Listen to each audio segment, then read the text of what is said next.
बिस्मिल्लाहिर्रहमानिर्रहीम। खातिन हज़रात, मैं हूँ अख्तर अब्बास और आप सबको मेरा सलाम पहुँचे।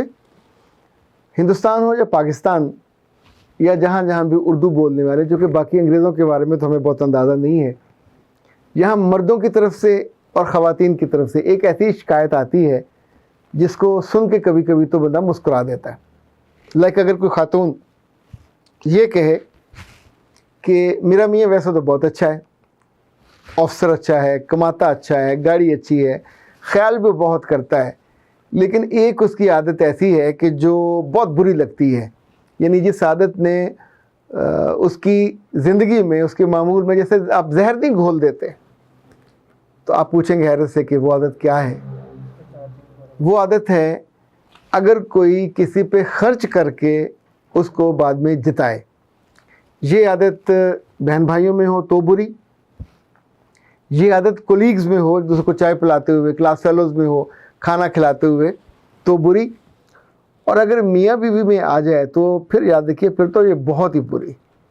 यानी मियाँ अगर ये आदत रखता है और उसको, उसके कानों में इसकी भिनक पड़ जाए कि उसके बारे में ये लोगों की राय है कि ये खिला पिला के जिताता है, तो ये कम ज़र्फ़ी की अलामत है, छोटे दिल की, छोटे दिमाग की, यूँ समझे एक कंजूस और खसीस आदमी की, कि जिसने किसी मुरव्वत में, किसी ज़रूरत में, किसी सोशल प्रेशर में आके ख़र्च कर दिया और फिर उसके बाद वो जिताए उसको कि मैंने तुम पे इतना ख़र्च किया, मैंने तुमको खाना खिलाया, मैंने तुम्हें कपड़े ला के दिए, मैंने तुम्हें जूते ला के दिए, मैंने तुम्हें यूनिफॉर्म ला के दी। मुझे कभी कभी लगता है कि अगर मर्द में ये आदत हो तो ये बहुत बिलो द डिग्निटी है। वैसे ये आदत औरतों में भी होती है, और जिन जिन घरों में माहौल ख़राब होता है, दोनों में से किसी एक में ज़रूर होती है। उसने कोई नेकी की तो उसने संभाल के यानी पोटलियाँ बांध बांध के रखी होती। मैंने 2019 में सुबह 9:15 पर तुम्हारा सर दबाया था, तुम्हारे पाँव से ये किया था, तुम्हारे साथ ये, तुम्हें 2 पराठे खिलाए थे, मैं मिसाल के तौर पे कह रहा हूँ, साथ ऊपर अंडा भी बॉयल किया रखा था, 1 अंडे का आमलेट भी किया था। वो अल्लाह के बंदों को काम कर दिया ज़िंदगी में, तो फिर उसको जिता के उसे ज़ीरो तो मत करो। यानी ये कमज़ोर लोगों की, माइयों की, जाहिल लोगों की आदत अगर हो तो चले फिर भी गुजारा कि जी आप कहते हैं आप मेरा हक़ नहीं दे रहे, पर मैंने तो आपकी बड़ी खिदमत की थी। सुबह मैं नूरों के वक्त उठता था और आपकी खिदमत करता था, पानी गर्म करता था, खाना खिलाता था, दबाता था, वगैरह वगैरह, जो जो आप उस तरह का कोई कहना चाहें तो चले, उनके लिए तो एक्सेप्टेबल है। लेकिन अगर आप ये कहने लग जाओ तो इसका मतलब है आपका दिल खुला नहीं है, तंग दिल है। एक तो तंग दस्त होता है जिसका हाथ तंग है, आपका हाथ तंग नहीं है, आपका दिल तंग है। और जब दिल में तंगी हो तो फिर आपके लफ्ज़ों में भी तंगी आ जाती है। आपके मुंह से वो लफ्ज़ अदा होते हैं कि बेटों को पढ़ाते हुए, बेटियों को पढ़ाते हुए, उनको तोहफे देते हुए, इवन उनको ज़्यादा देते हुए, बाद में अगर फिर आपने किसी मौके पे उनको जिता दिया, देखिए जब आपने दे दिया तो आपका नहीं रहा, वो लफ्ज़ थे, वो तोहफ़ा था, वो मोहब्बत थी, इट्स गॉन। जब हम किसी पे खर्च करते हैं या किसी को देते हैं, अगर उसको रियलाइज़ कराएं तो बुरा, अगर उसका ताना दें तो उससे बुरा, अगर किसी मौके पे पलटा के उसके मुंह पे मारें तो बुरा, और अगर आपने उसको एहसान जिताना था तो सबसे बुरा। यानी आप बेहतर है कि इस आदत को बदल लें।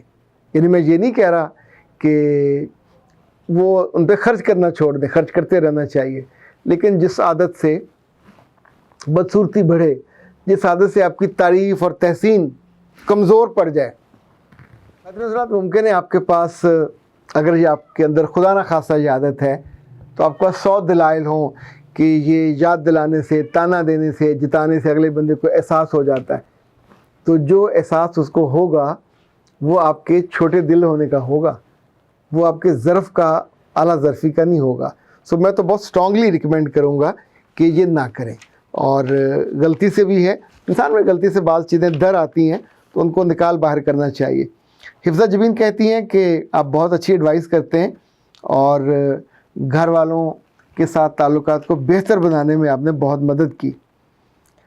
रबिया ने कहा कि सर आपने अपनी वीडियो में बोला कि 19-20 साल की उम्र में रिश्ता आए तो शादी कर देनी चाहिए, تو کیا ماسٹر ڈگری کے بعد شادی کی جائے تو کوئی حرج ہے؟ میرے بچے حرج ہے، بہت حرج ہے۔ آپ جب آپ کے چہرے پہ جھریاں پڑنے لگ جاتی ہیں، جلد لٹکنے لگ جاتی ہے، آپ کی ناخوشی ماتھے پہ آ کے بیٹھ جاتی ہے، آنکھیں آپ کی بجھ جاتی ہیں اور دل بے یقینی سے بھر جاتا ہے، تو جو پسند کرنے آتے ہیں وہ تازہ دم اور خوبصورت اور انرجی سے بھرے رشتے کے لیے لوگ آتے ہیں۔ جیسے جیسے رشتے کی عمر بوڑھی ہوتی جاتی ہے تو آپ کی ساری خوبصورتی بھی ماند پڑ جاتی ہے۔ پڑھائی عام طور پہ لڑکیاں تو اس لیے کرتی ہیں کہ ان کا علم بڑھے، دانائی بڑھے، وزڈم بڑھے، مارکیٹ ویلیو بھی بڑھے۔ تو اگر مارکیٹ ویلیو پہلے بڑھ گئی ہو اور چھوٹی عمر میں رشتے آ رہے ہوں تو فوراً کر لینا چاہیے، کیونکہ اب آپ اس کو ڈیلے کرو گے تو ناشکری کرو گے۔ اچھا جی، مشال نے بڑا عجیب و غریب سوال کیا۔ وہ کہتے ہیں سر سوال یہ ہے کہ ہم 2 بہنیں تھیں، ہمارا بھائی نہیں تھا، ہمارے والدین نے کسی کا بچہ اپنے بیٹے کی شکل میں یعنی اس کو اڈاپٹ کر لیا، اس کو پالا اور وہ ہمارے گھر میں پلا۔ اسی دوران اللہ نے ہم کو اپنا بھائی دے دیا۔ اب سوال یہ ہے کہ کیا میرا جو بھائی میرے ماں باپ نے پالا، باہر سے لا کے پالا، یہ ہماری جائیداد میں حصہ لے سکے گا؟ پیارے بچے مجھے یہ بتاؤ کہ یہ بچہ ریکویسٹ کرنے تو نہیں آیا تھا، اس بچے کو اس کے اصل ماں باپ سے آپ لوگوں نے محروم کیا، اس کی پورا بچپن اس کے اصل ماں باپ کے پاس سے دور کر دیا اپنے فائدے کے لیے۔ یعنی آپ کے دل میں یا آپ کی زندگی میں جو گیپ تھا اس کو فل کرنے کے لیے اب کسی کا بچہ اٹھا لائے۔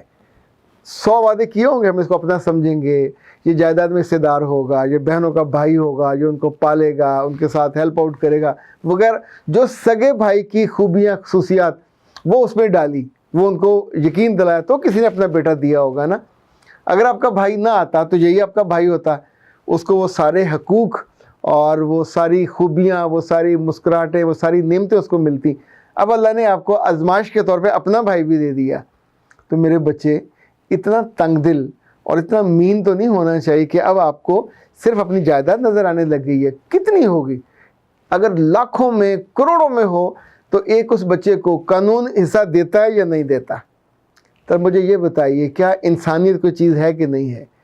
ایک سے آپ نے اس کا گھر بار چھین لیا، اس کے ماں باپ چھین لیے، وہ آپ کے پاس پلا بڑھا آپ کو رشتے میں بھائی بن کے، اور جب آپ کو دینے کی باری، ویسے تو یہ ہمارے ہاں مرض ہے کہ سگے بھائیوں کو بھی بہنوں کو اور بھائیوں کو حصہ دینا ہے تو بالکل موت پڑتی ہے، اور نہ انہیں وہاں اسلام یاد آتا ہے، نہ انہیں وہاں کوئی دین، نہ وہاں کوئی قانون۔ وہاں وہ چوری کریں گے، پیسے دیں گے، رشوت دیں گے اور حرام دوسرے کا حصہ اپنے ذمہ ڈال دیں گے، یہ جانتے ہوئے بھی کہ اگر کسی نے ناانصافی سے کوئی زمین کا ٹکڑا یا دولت اپنے گلے میں ڈال لی تو یہ قیامت کے دن توق کی صورت میں اس کے گلے میں لٹکے گا، جو اٹھے گا نہیں۔ اس والے معاملے میں میں کسی قانونی بحث میں نہیں پڑھنا چاہتا، پر میرا دل تو یہ چاہتا ہے اور کرتا ہے کہ آپ لوگ مل جل کے آنے والے برسوں میں بھی آپ کے بھائی کے طور پہ وہ رہے، اور جو اس کو تحفے تحائف باقی ملیں گے بہن بھائیوں کو، اس کو بھی ملنا چاہیے۔ اختر عباس کو دیجیے اجازت۔ السلام علیکم۔